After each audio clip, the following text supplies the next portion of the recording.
ಚಿತ್ತಾಪುರದಲ್ಲಿ RSS ಪಥಸಂಚಲನಕ್ಕೆ ಅನುಮತಿ ನಿರಾಕರಣೆಯ ಗಲಾಟೆ ವಿಚಾರದ ಚರ್ಚೆ ಜೋರಾಗಿದೆ. ಈ ಬಗ್ಗೆ ಮೈಸೂರಿನಲ್ಲಿ ಮಾತನಾಡಿದ ಸಿಎಂ ಸಿದ್ದರಾಮಯ್ಯ, ಅಲ್ಲೇನಾಗಿದೆ ಅನ್ನೋದು ಗೊತ್ತಿಲ್ಲ, ನಾವು ಆರ್ಎಸ್ಎಸ್ ಟಾರ್ಗೆಟ್ ಮಾಡಲ್ಲ, ಇದು ಎಲ್ಲಾ ಸಂಘ ಸಂಸ್ಥೆಗಳಿಗೂ ಅನ್ವಯ ಆಗುತ್ತೆ.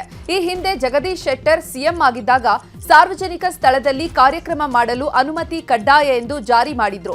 ಆಗ ಯಾರೂ ಕೇಳಿಲ್ಲ, ಇದು ಬಿಜೆಪಿ ರಾಜಕೀಯ ಅಷ್ಟೇ ಅಂತ ಅಂದ್ರು. ಇನ್ನು ಇದೇ ವಿಚಾರವಾಗಿ ಸಚಿವ ಎಚ್.ಕೆ. ಪಾಟೀಲ್, ಎಂಸಿ ಸುಧಾಕರ್, ಯತೀಂದ್ರ ಕೂಡ ಪ್ರತಿಕ್ರಿಯಿಸಿದ್ರು. ಆರ್ಗನೈಸೇಷನ್ ಪರ್ಮಿಷನ್ ಇದು ಹಿಂದೆನೇ ಮಾಡಿತ್ತು, ಜಗದೀಶ್ ಶೆಟ್ಟರ್ ಇರುವಾಗಲೇ ಮಾಡಿತ್ತು, ಅದನ್ನು ರಿಪೀಟ್ ಮಾಡಿದ್ದೀವಿ ಅಷ್ಟೇ. ಜಗದೀಶ್ ಶೆಟ್ಟರ್ ಯಾಕೆ ಮಾಡಿದ್ದಾಗ ಯಾಕೆ ಮಾಡಲಿಲ್ಲ, ಯಾಕ್ರಿ ಮಾಡಲಿಲ್ಲ ವಿರೋಧನ?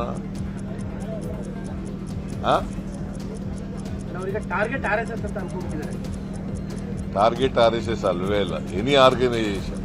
ಬಿಜೆಪಿ ಯಾವಾಗಲೂ ರಾಜಕಾರಣನೇ ಮಾಡೋದು, ಇನ್ನೇನು ಬಿಟ್ಟು ಬೇರೇನು ಮಾಡಕ್ ಬರ್ತದೆ? ಜನರು ಬಡವ್ರ ಕೆಲಸ ಮಾಡಲ್ಲ, ಅವರು ರಾಜಕಾರಣ ಮಾಡೋದು. ಯಾವುದೇ ಸಂಸ್ಥೆ, ಸಂಘ, ಯಾವುದೇ ಸಂಘಟನೆಗಳನ್ನು ಬ್ಯಾನ್ ಮಾಡೋದ್ರ ಬಗ್ಗೆ, ಯಾವುದಕ್ಕೂ ಬ್ಯಾನ್ ಮಾಡೋದ್ರ ಬಗ್ಗೆ ಸರ್ಕಾರದ ಮುಂದೆ ಪ್ರಸ್ತಾವನೆ ಇಲ್ಲ, ಚಿಂತನೆ ಇಲ್ಲ. ಎಲ್ಲಾ ಜಾತಿ ಧರ್ಮದ ಜನ ಇವತ್ತು ಅಲ್ಲೇ ಬರ್ತಾರೆ. ಅಂತದ್ರಲ್ಲಿ ನೀವು ಅಲ್ಲಿ ನಿಮ್ದೇ ಆದಂತಹ ಕಾರ್ಯಚಟುವಟಿಕೆಗಳನ್ನ ನೀವು ಮಾಡುವಂತದ್ದು ಎಲ್ಲೋ ಒಂದ್ ಕಡೆ ಇದು ಇಟ್ಸ್ ಅಬ್ಜೆಕ್ಷನ್. ಸ್ವಲ್ಪ ಶಿಸ್ತಿರ್ಲಿ, ನಾಳೆ ಬೆಳಗ್ಗೆ ಅನುಮತಿ ತಗೊಳ್ಳಿ, ಅನುಮತಿ ಪಡ್ಕೊಂಡು ಯಾರ್ಯಾರು ಅವರವರ ಚಟುವಟಿಕೆಗಳು ಮಾಡುವಂತದ್ದಕ್ಕೆ ಯಾವುದೇ ಅಭ್ಯಂತರ ಇಲ್ಲ. ಅಂದ್ರೆ ಸ್ವೇಚ್ಛಾಚಾರ ಅನ್ಕೊಂಡು ನಾವ್ ಎಲ್ಲಿ ಏನ್ ಬೇಕಾದ್ರೆ ಮಾಡ್ಬೋದು ಅಂತಕ್ಕಂಥದ್ದಕ್ಕೆ ಕಡಿವಾಣ ಆಗ್ಬೇಕು. ಆ ರೀತಿ ಆಗ್ಬಾರ್ದು ಅಂತಕ್ಕಂಥ ಸದುದ್ದೇಶ. ಇದು ಕೇವಲ ಆರ್ಎಸ್ಎಸ್ ಮತ್ತೊಬ್ಬರು ಅಂತಕ್ಕಂಥದ್ದು ಎಲ್ಲರಿಗೂ ಅನ್ವಯಿಸುತ್ತೆ. ನಾಳೆ ಮತ್ತೊಬ್ಬರು ಸಂಘ ಸಂಸ್ಥೆಗಳು ಆ ರೀತಿ ಒಂದು ಮಾಡ್ತಕ್ಕಂಥ ಚಟುವಟಿಕೆಗಳು ಮಾಡುವಂತದಕ್ಕೂ ನಿರ್ಬಂಧ ಇದೆ. ಇದೊಂದು ರೀತಿ ಶಿಸ್ತನ್ನ ತರ್ತಕ್ಕಂಥ ಉದ್ದೇಶದಿಂದ ಅದನ್ನು ತರಲಾಗಿದೆ. ನಾವು ಅದಕ್ಕೇನೆ RSS ಅನ್ರಿಜಿಸ್ಟರ್ಡ್ ಆರ್ಗನೈಸೇಷನ್, ಅವ್ರು ಯಾರ್ಯಾರು ಅನುಯಾಯಿಗಳಿದ್ದಾರೆ ಗೊತ್ತಿಲ್ಲ, ಅವ್ರು ಯಾವ್ದು ಉಪ ಸಂಘಟನೆಗಳಿವೆ ಗೊತ್ತಿಲ್ಲ. ಆದರೂ ಕೂಡ ಅವರು ಸಾರ್ವಜನಿಕ ಸ್ಥಳಗಳಲ್ಲಿ ಮತ್ತು ಶಾಲಾ ಕಾಲೇಜುಗಳಲ್ಲಿ ತಮ್ಮ ಚಟುವಟಿಕೆಗಳನ್ನು ನಡೆಸ್ತಾ ಇರ್ತಾರೆ. ಬೇರೆ ಸಂಸ್ಥೆಗಳಾದರೆ ಪೂರ್ವಾನುಮತಿ ಇಲ್ಲದೆ ನಡ್ಸೋಕ್ಕೆ ಸಾಧ್ಯ ಆಗುತ್ತಾ? ಇಲ್ಲ. ಆದರೆ RSS ಅವ್ರಿಗೆ ಮಾತ್ರ ಬೇರೆ ಒಂದು ಕಾನೂನು, ಇಡೀ ದೇಶಕ್ಕೆ ಒಂದು ಕಾನೂನು, RSS ಅವ್ರ ಒಂದು ಕಾನೂನು, ಅದು ಮಾಡೋದಕ್ಕಾಗೋದಿಲ್ಲ. ಮತ್ತು RSS ಒಂದು ಪೊಲಿಟಿಕಲ್ ಆರ್ಗನೈಸೇಷನ್, ಒಂದು ರಾಜಕೀಯ ಪಕ್ಷಕ್ಕೋಸ್ಕರ ಕೆಲಸ ಮಾಡ್ತಿರುವಂಥ ಒಂದು ಸಂಸ್ಥೆ, ಒಂದು ಪರ್ಟಿಕ್ಯುಲರ್ ನಿರ್ದಿಷ್ಟವಾದಂಥ ರಾಜಕೀಯ ಸಿದ್ಧಾಂತ ಇಟ್ಕೊಂಡು ಅದನ್ನು ಹರಡಬೇಕು ಅಂತ ಪ್ರಯತ್ನ ಮಾಡ್ತಿರೋರು. ಸೊ ಹಾಗಾಗಿ ಒಂದು ಅಜೆಂಡಾ ಇಟ್ಕೊಂಡು, ಪೊಲಿಟಿಕಲ್ ಅಜೆಂಡಾ ಇಟ್ಕೊಂಡು ಕೆಲಸ ಮಾಡ್ತಿರುವಂಥ ಸಂಸ್ಥೆಗೆ ಆ ರೀತಿ ಸಂಪೂರ್ಣ ಸ್ವಾತಂತ್ರ್ಯ ಕೊಡೋಕ್ಕೆ ಸಾಧ್ಯ ಆಗೋದಿಲ್ಲ. ನಾವು ಚಿತ್ತಾಪುರದಲ್ಲಿ ಭಗವದ್ ಧ್ವಜ ತೆರವು ವಿಚಾರ ಸಂಬಂಧ ಪ್ರಿಯಾಂಕ್ ಖರ್ಗೆ ಪ್ರತಿಕ್ರಿಯೆ ಕೊಟ್ಟಿದ್ದಾರೆ. ಭಗವದ್ ಧ್ವಜ ಏನ್ ರಾಷ್ಟ್ರ ಧ್ವಜ ಏನ್ರಿ ಅಂತ ಪ್ರಶ್ನೆಯನ್ನ ಮಾಡಿದ್ರು. ನಾವು ಇಂಥ ಸಂಘಟನೆಯಿಂದ ಇರೋದು, ನಮ್ಮ ರಿಜಿಸ್ಟ್ರೇಷನ್ ನಂಬರ್ ಇಷ್ಟು ಜನ ಸೇರ್ತಾ ಇದೀವಿ, ಇದು ನಮ್ಮ ಉದ್ದೇಶ, ಇದು ಇದೆ, ಶಾಂತಿಯುತವಾಗಿ ಮಾಡ್ತೀವಿ. ಈ ಏನಾದರೂ ಹೆಚ್ಚ ಕಮ್ಮಿ ಆದ್ರೆ ಈ 10 ಜನ ಜವಾಬ್ದಾರಿ ಇದ್ದಾರೆ. ಕೇಳೋದು ತಪ್ಪ sir? What is the problem? I didn't understand. ಏನ್ RSS ಫ್ಲಾಗ್ ಏನ್ ನ್ಯಾಷನಲ್ ಫ್ಲಾಗ್ ಏನ್ರಿ? ನ್ಯಾಷನಲ್ ಫ್ಲಾಗ್ ಅನಧಿಕೃತವಾಗಿ ಹಾಕ್ಬಿಟ್ಟು ಇವಾಗ ನನ್ನ ಮೇಲೆ ಗೂಬೆ ಕೊಡಿಸ್ತಾರ? ಈಗ ನಿಮ್ಗೆ ಈಗ ಇನ್ನೂ ಒಂದು 5 ನಿಮಿಷದಲ್ಲಿ ಇನ್ನೂ ಒಂದು ವಿಡಿಯೋ ಹಾಕ್ತೀನಿ ನೋಡಿ. ಅನುಮತಿ ಕೇಳಿ ನಾವು ಇಂಥ ಸಂಘಟನೆ. ಭಗವದ್ ಧ್ವಜ ಏನು ರಾಷ್ಟ್ರ ಧ್ವಜಾನ ಎಂಬ ಪ್ರಿಯಾಂಕ್ ಖರ್ಗೆ ಹೇಳಿಕೆಗೆ ಬಿಜೆಪಿ ನಾಯಕ ಅಶ್ವಥ್ ನಾರಾಯಣ್ ಕೌಂಟರ್ ಕೊಟ್ಟಿದ್ದಾರೆ. ಈ ಕುರಿತು ಬೆಂಗಳೂರಿನಲ್ಲಿ ಮಾತನಾಡಿದ ಅವರು, ರಾಷ್ಟ್ರ ಧ್ವಜ ಗೌರವಿಸದಂತೆ ಭಗವದ್ ಧ್ವಜವನ್ನು ಕೂಡ ಗೌರವಿಸುತ್ತಾರೆ. ನಿಮಗೆ ನಂಬಿಕೆ ಇಲ್ಲ ಅಂದ್ರೆ ಬೇರೆಯವರಿಗೂ ಇಲ್ಲ ಅಂತ ಏನಿಲ್ಲ. ಇದೇನು ನಿಮ್ಮ ಮನೆ ಆಸ್ತಿಯಲ್ಲ, ಕ್ಷಣ ಕ್ಷಣಕ್ಕೂ ನಿಮ್ಮ ಪಾಪದ ಕೊಡ ತುಂಬಿ ತುಳುಕ್ತಾ ಇದೆ. ಮಿತಿಮೀರಿದ ನಡವಳಿಕೆಗೆ ಕೊನೆ ಇದೆ. ಈ ಕೊನೆಯ ದಿನಗಳನ್ನ ನಾವು ನೋಡ್ತೀವಿ ಅಂತ ಪ್ರಿಯಾಂಕ್ ಖರ್ಗೆ ವಿರುದ್ಧ ಅಶ್ವಥ್ ನಾರಾಯಣ್ ಕಿಡಿಕಾರಿದ್ದಾರೆ.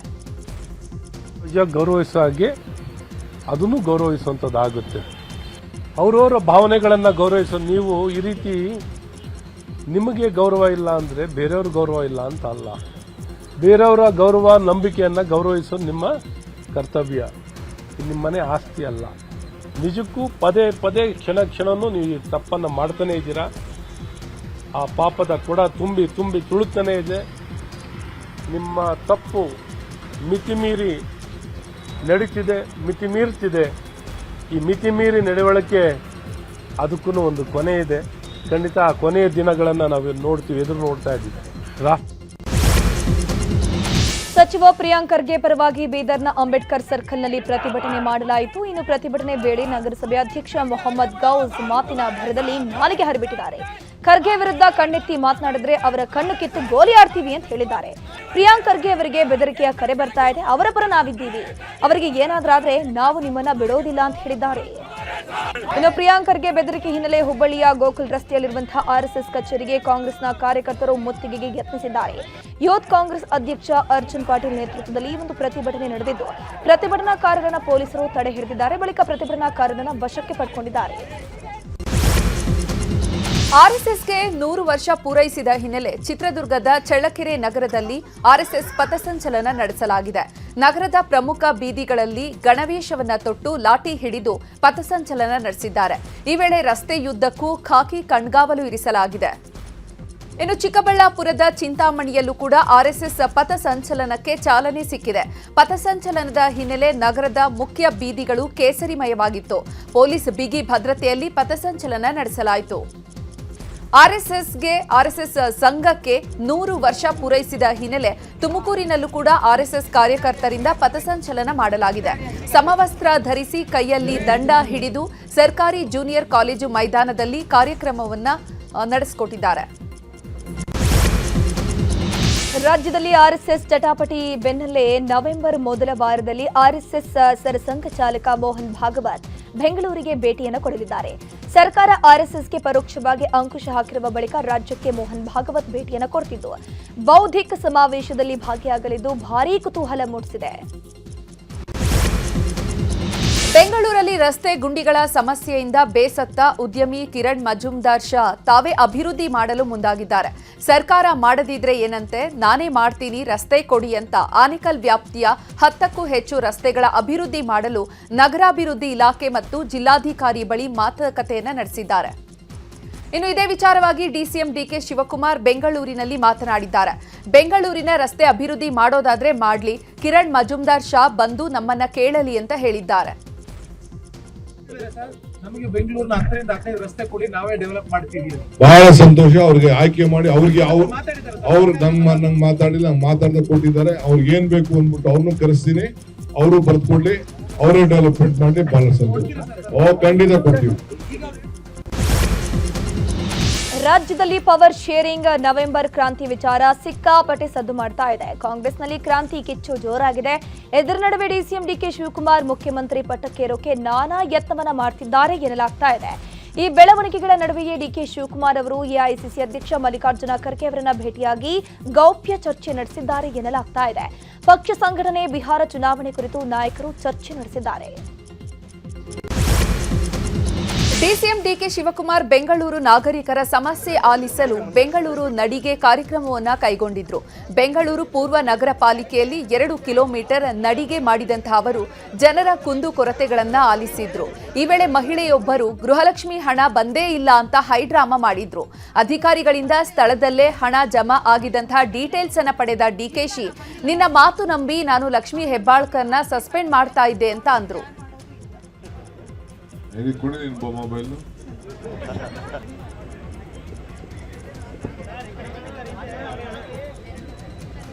ಇರೋ ಅಂಶ ಸ್ವಲ್ಪ ರಾಜೇಂದ್ರ ಪ್ರಸಾದ್, ಆ ವುಮನ್ ಅಂಡ್ ಚೈಲ್ಡ್ ವೆಲ್ಫೇರ್ ಅವ್ರು ತಗೊಳ್ರಿ ನಿಮಿಷ, ಬರ್ತಾ ಇದೆಯಲ್ಲ ಅಂತ ಚೆಕ್ ಮಾಡಿ. ಹಲೋ, 5 ತಿಂಗಳಿಂದ ಬಂದಿಲ್ಲ ಅಂತಿದೆ. ಏನಮ್ಮ ಅದು? ಜುಲೈವರೆಗೂ ಎಲ್ಲರೂ ಕ್ಲಿಯರ್ ಆಗಿದೆಯಾ ಇಲ್ಲಿ? ನೋಡ, ಹೆಣ್ಮಗಳು ಸುಳ್ಳು ಹೇಳ್ತಾ ಇದ್ದಾಳೆ. Your account number is credited on with 2000 rupees on 3/10/2005. 2178 ರೂಪಾಯಿ ಇದೆ ನಿನ್ನ ಅಕೌಂಟ್ ಅಲ್ಲಿ. ನಾನೀಗ ಸಸ್ಪೆಂಡ್ ಮಾಡ್ತಿದ್ದೆ ಅದನ್ನ. ಈಗ ಲಕ್ಷ್ಮಿಗೂ ಬೈತಾ ಇದ್ದೀಗ ಫೋನ್ ಮಾಡ್ಬಿಟ್ಟು, ಸಿಕ್ಕಿಲ್ಲ ಫೋನ್ಗೆ. ಸರ್ಕಾರಕ್ಕೆ ಗುತ್ತಿಗೆದಾರರು ಡೆಡ್ಲೈನ್ ಕೊಟ್ಟಿರುವ ವಿಚಾರ ಹಿನ್ನೆಲೆ ಗುತ್ತಿಗೆದಾರರೊಂದಿಗೆ ಸಭೆ ನಡೆಸೋಕೆ ಡಿಸಿಎಂ ಡಿಕೆ ಶಿವಕುಮಾರ್ ಮುಂದಾಗಿದ್ದಾರೆ. ಕೆಲವೇ ಕ್ಷಣಗಳಲ್ಲಿ ಡಿಕೆಶಿ ನಿವಾಸದಲ್ಲಿ ಗುತ್ತಿಗೆದಾರರ ಜೊತೆ ಸಭೆ ನಡೆಯಲಿದ್ದು, ಸಭೆಯಲ್ಲಿ ಬಾಕಿ ಬಿಲ್ ಪಾವತಿ ವಿಚಾರ ಹಾಗೂ ಗುತ್ತಿಗೆದಾರರ ಸಮಸ್ಯೆಯನ್ನು ಆಲಿಸಲಿದ್ದಾರೆ. ಸಿಎಂ ಸಿದ್ದರಾಮಯ್ಯರ ನಂತರ ಯತೀಂದ್ರ ಸಿದ್ದರಾಮಯ್ಯಗೆ ಮುಂದೆ ಒಳ್ಳೆಯ ಭವಿಷ್ಯ ಇದೆ ಅಂತ ಮಾಜಿ ಸಚಿವ ರಾಜಣ್ಣ ಹೇಳಿದ್ದಾರೆ. ತುಮಕೂರಿನಲ್ಲಿ ನಡೆದ ಸಾಮಾಜಿಕ ಸಮೀಕ್ಷೆ ಕುರಿತ ವಿಚಾರಗೋಷ್ಠಿಯಲ್ಲಿ ಮಾತನಾಡಿದ ಅವರು, ಸಿದ್ದರಾಮಯ್ಯನವರು ಅಹಿಂದ ವರ್ಗವನ್ನ ಒಗ್ಗೂಡಿಸಿಕೊಂಡು ಬಂದವರು. ಸಿದ್ದರಾಮಯ್ಯ ನಂತರ ಮುಂದಿನ ಭವಿಷ್ಯದಲ್ಲಿ ಯತೀಂದ್ರ ಅವರು ಅಹಿಂದ ನಾಯಕನಾಗಿ ಮುಂದುವರಿತಾರೆ ಅಂತ ಹೇಳಿದ್ದಾರೆ.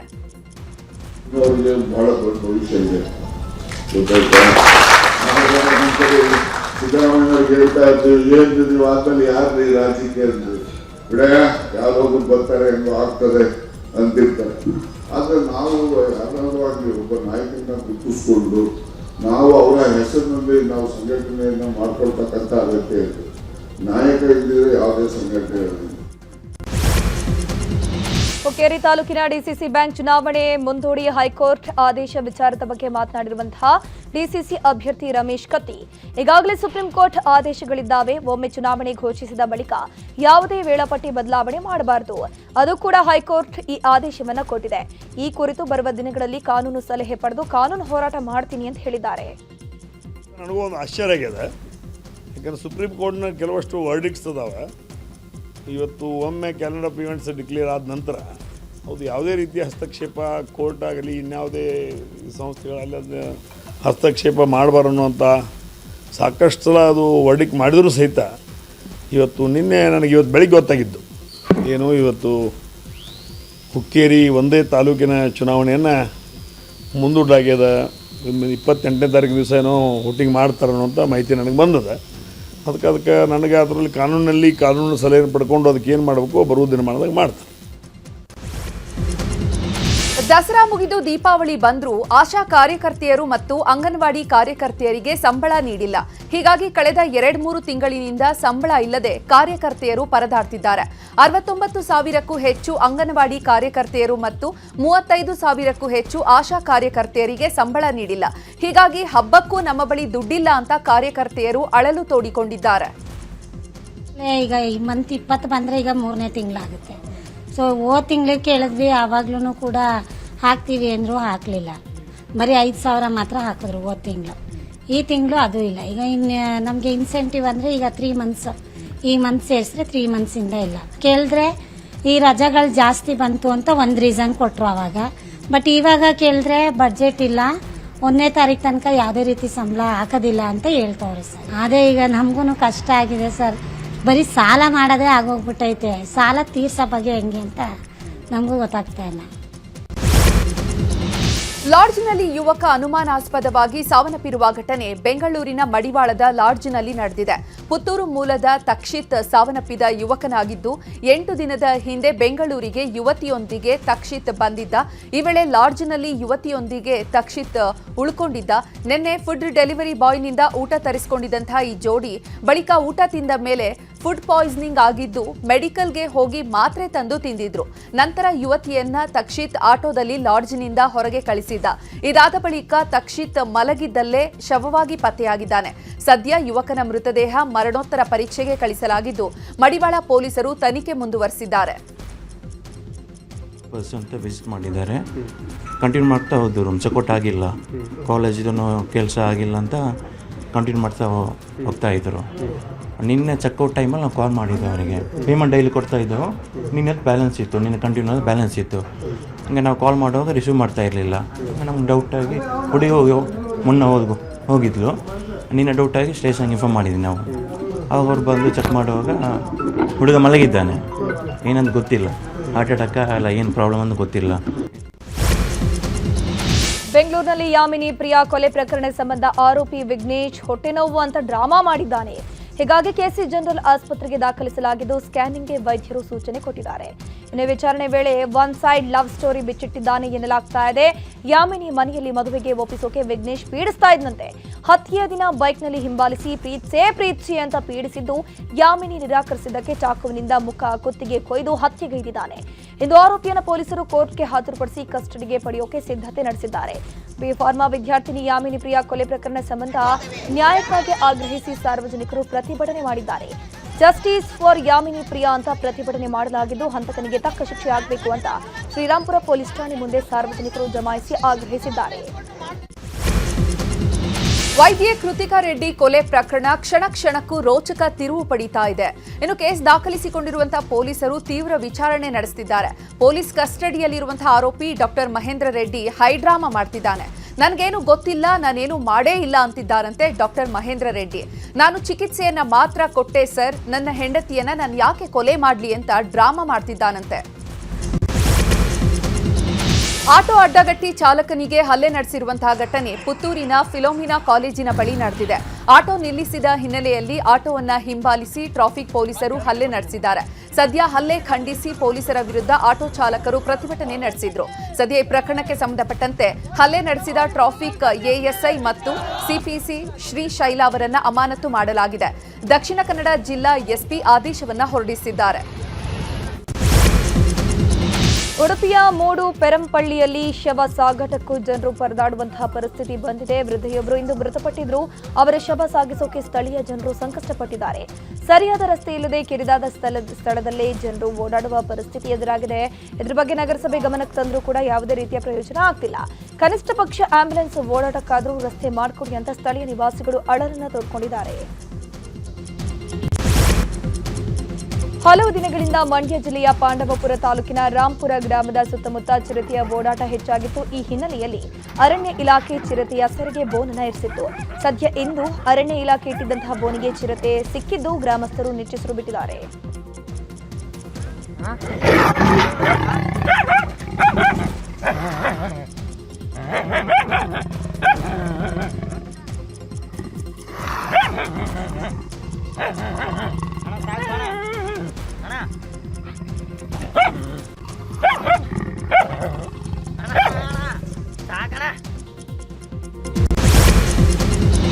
ಕಲಬುರಗಿಯ ಆಳಂದ ವಿಧಾನಸಭಾ ಕ್ಷೇತ್ರದಲ್ಲಿ ಎಸ್ಐಟಿ ಬಗೆದಷ್ಟು ಮತಗಳ್ಳತನದ ಕೇಸ್ನ ಕರಾಳತೆ ಬಯಲಾಗ್ತಾ ಇದೆ. ಬಾರ್ ಅಂಡ್ ರೆಸ್ಟೋರೆಂಟ್ನಲ್ಲಿಯೂ ಕೂಡ ವೋಟರ್ ಲಿಸ್ಟ್ ಪತ್ತೆಯಾಗಿದೆ. ಬಾರ್ ಅಂಡ್ ರೆಸ್ಟೋರೆಂಟ್ ಮೇಲೆ ಎಸ್ಐಟಿ ದಾಳಿ ನಡೆಸಿದ್ದು ಈ ವೇಳೆ ವೋಟರ್ ಲಿಸ್ಟ್ ಪತ್ತೆಯಾಗಿದೆ. ಸದ್ಯ ಬಾರ್ನಲ್ಲಿ ಸಿಕ್ಕಿರುವಂತಹ ವೋಟರ್ ಲಿಸ್ಟ್ ಬಗ್ಗೆಯೂ ಕೂಡ ತನಿಖೆ ನಡೆಸಲಾಗ್ತಾ ಇದೆ.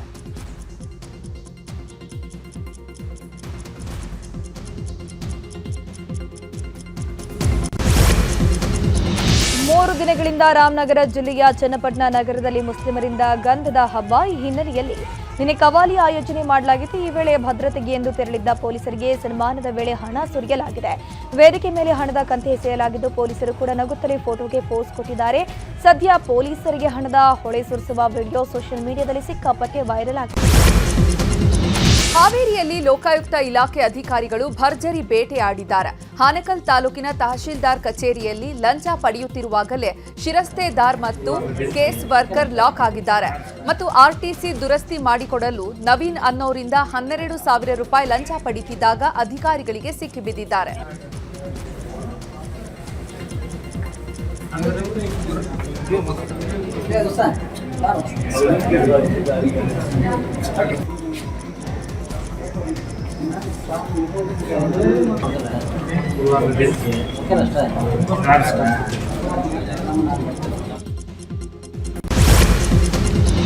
ಶಿವಮೊಗ್ಗ ಜೈಲಿನಲ್ಲಿರುವಂತಹ ಚಿನ್ನಯ್ಯಗೆ ಇಂದು ವಿಚಾರಣೆ ಮುಂದುವರೆದಿದೆ. ಕೋರ್ಟ್ನಲ್ಲಿ 183 ಹೇಳಿಕೆ ವೇಳೆ 10 ಶವಗಳ ಹೂತಿದ್ದಾಗಿ ಹೇಳಿಕೆಯನ್ನು ಕೊಟ್ಟಿದ್ದ. ಆದರೆ ಜೈಲಿನಲ್ಲಿ ಎಸ್ಐಟಿ ವಿಚಾರಣೆ ವೇಳೆ ಗೊಂದಲಕಾರಿ ಹೇಳಿಕೆಯನ್ನು ಕೊಟ್ಟಿದ್ದಾನಂತೆ. ಒಂದೇ ಜಾಗದಲ್ಲಿ 10 ಶವ ಹೂತಿಟ್ಟಿದ್ದು ನಿಜ, ಆದರೆ ಬೇರೆ ಬೇರೆ ದಿನಗಳಲ್ಲಿ ಹೂತಿಟ್ಟಿದ್ದಾಗಿ ಹೇಳಿದ್ದಾನಂತೆ. ಆದರೆ ಯಾವ ದಿನ ಯಾವ ವರ್ಷ ಅನ್ನೋದನ್ನ ಸರಿಯಾಗಿ ಹೇಳ್ತಿಲ್ಲ. ಹೀಗಾಗಿ ಎಸ್ಐಟಿ ತಂಡ ಇಂದು ಕೂಡ ವಿಚಾರಣೆಯನ್ನ ಮುಂದುವರೆಸಿದೆ. ಮಂಗಳೂರಿನಲ್ಲಿ ಕಾಂತಾರ ವರ್ಸಸ್ ದೈವಾರಾಧಕರು ಫೈಟ್ ವಿಚಾರಕ್ಕೆ ತೆರೆ ಬಿದ್ದಿದೆ. ಕಾಂತಾರ ಬಗ್ಗೆ ದೈವ ಯಾವುದೇ ಅಭಯದ ನುಡಿಯನ್ನ ನೀಡಿಲ್ಲ ಅಂತ ಮಂಗಳೂರು ತಾಲೂಕಿನಲ್ಲಿರುವಂತಹ ಪಡುಪರರ ಕ್ಷೇತ್ರದ ಆಡಳಿತ ಮಂಡಳಿ ಸ್ಪಷ್ಟನೆಯನ್ನ ನೀಡಿದೆ. ಕಾಂತಾರ ಚಿತ್ರವನ್ನ ನೋಡಿ ಕೆಲವರು ದೈವಗಳ ಅನುಕರಣೆ ಅಪಹಾಸ್ಯವನ್ನ ಮಾಡಿದ್ದಕ್ಕೆ ದೈವಾರಾಧಕರು ವಿರೋಧಿಸಿದ್ರು. ಈ ಬಗ್ಗೆ ಪಿಲಿಚಂಡಿ ದೈವದ ಬಳಿ ಪ್ರಶ್ನೆಯನ್ನ ಕೇಳಿದ್ರು. ಈ ವೇಳೆ ಹುಚ್ಚು ಕಟ್ಟಿದವರನ್ನ ಹುಚ್ಚು ಕಟ್ಟಿಸುತ್ತೇನೆ, ಹಣವನ್ನ ಆಸ್ಪತ್ರೆಗೆ ಸುರಿಸುತ್ತೇನೆ ಅಂತ ದೈವ ನುಡಿದಿತ್ತು. ಈ ನುಡಿ ಭಾರಿ ಚರ್ಚೆಗೆ ಕಾರಣವಾಗಿತ್ತು. ಆದರೆ ಈಗ ಯಾವುದೇ ಚಿತ್ರದ ಬಗ್ಗೆ ದೈವ ನುಡಿದಿಲ್ಲ ಅಂತ ದೈವಸ್ಥಾನದ ಆಡಳಿತ ಮಂಡಳಿಯೇ ಸ್ಪಷ್ಟನೆ ನೀಡಿದೆ. ಜೈಲಿನಲ್ಲಿ ಸೌಲಭ್ಯ ಸಿಕ್ಕಿಲ್ಲ ಅಂತ ದರ್ಶನ್ ಸುಳ್ಳು ಹೇಳಿದ್ರ ಅನ್ನೋ ಅನುಮಾನ ಶುರುವಾಗಿದೆ. ಜೈಲಲ್ಲಿ ದರ್ಶನ್ಗೆ ಸವಲತ್ತು ಕೊಡದ ವಿಚಾರವಾಗಿ ಇಂದು ಕಾನೂನು ಸೇವೆಗಳ ಪ್ರಾಧಿಕಾರ ಸಲ್ಲಿಸಿದ ವರದಿ ಲಭ್ಯವಾಗಿದೆ. ವರದಿಯಲ್ಲಿ ನಿಯಮದಂತೆ ಎಲ್ಲಾ ಸೌಲಭ್ಯವನ್ನು ಕೂಡ ನೀಡಲಾಗಿದೆ. ದರ್ಶನ್ ಬ್ಯಾರೆಕ್ನಲ್ಲಿ 2 ಟಾಯ್ಲೆಟ್ ಇವೆ. ಆರೋಪಿಗೆ ಹಾಸಿಗೆ ದಿಂಬಿನ ಅವಶ್ಯಕತೆ ಇಲ್ಲ, ಫಂಗಸ್ ಬಂದಿಲ್ಲ, ಹಿಮ್ಮಡಿಯಲ್ಲಿ ಬಿರುಕು ಬಂದಿದೆ ಅಷ್ಟೇ ಅಂತ ತಿಳಿಸಿದ್ದಾರೆ. ಪರಪ್ಪನ ಅಗ್ರಹಾರ ಜೈಲಿನಲ್ಲಿರುವಂತಹ ನಟ ದರ್ಶನ್ ಪರದಾಡ್ತಿದ್ದಾರೆ. ಕನಿಷ್ಠ ಸೌಲಭ್ಯಗಳು ಸಿಗ್ತಿಲ್ಲ, ಹಾಸಿಗೆ ದಿಂಬು ಕೊಡ್ತಾ ಇಲ್ಲ ಅಂತ ಕೋರ್ಟ್ನಲ್ಲಿ ಅರ್ಜಿ ಸಲ್ಲಿಸಿದ್ರು. ಈ ಅರ್ಜಿಯ ವಿಚಾರಣೆಯನ್ನ ಅಕ್ಟೋಬರ್ 24ಕ್ಕೆ ಕೋರ್ಟ್ ಮುಂದೂಡಿದೆ. ಕಾನೂನು ಪ್ರಾಧಿಕಾರದ ಅಧಿಕಾರಿಗಳು ಜೈಲಿಗೆ ಭೇಟಿ ಕೊಟ್ಟು ಪರಿಶೀಲನೆ ನಡೆಸಿ ಕೋರ್ಟ್ಗೆ ವರದಿಯನ್ನು ಸಲ್ಲಿಸಿದ್ರು. ಮುಂದಿನ ವಿಚಾರಣೆಯನ್ನ ಅಕ್ಟೋಬರ್ 24ಕ್ಕೆ ಮುಂದೂಡಿದ್ದು, ಅಂದೇ ಹಾಸಿಗೆ ದಿಂಬಿನ ಆದೇಶ ಹೊರಬೀಳುವ ಸಾಧ್ಯತೆ ಇದೆ. ದಾವಣಗೆರೆ ಜಿಲ್ಲೆಯ ನ್ಯಾಮತಿ ಎಸ್ಬಿಐ ಬ್ಯಾಂಕ್ನಲ್ಲಿ ಕಳವಾಗಿದ್ದ 12.95 ಕೋಟಿ ಮೌಲ್ಯದ 17 ಕೆಜಿ 705 ಗ್ರಾಂ ಚಿನ್ನವನ್ನು ಪೊಲೀಸರು ವಶಪಡಿಸಿಕೊಂಡಿದ್ದಾರೆ. ಸೀಸ್ ಮಾಡಿದ ಎಲ್ಲ ಬಂಗಾರ ಕಾನೂನು ಪ್ರಕ್ರಿಯೆ ಪೂರ್ಣಗೊಂಡು ಇದೀಗ ಬ್ಯಾಂಕ್ಗೆ ರಿಟರ್ನ್ ಮಾಡಲಾಗಿದೆ. ಅಂತಂದ್ರೆ ಹೇಳಕ್ ಆಗ್ತಿಲ್ಲ ಸರ್, ಅಷ್ಟು ಖುಷಿ ಇದೆ.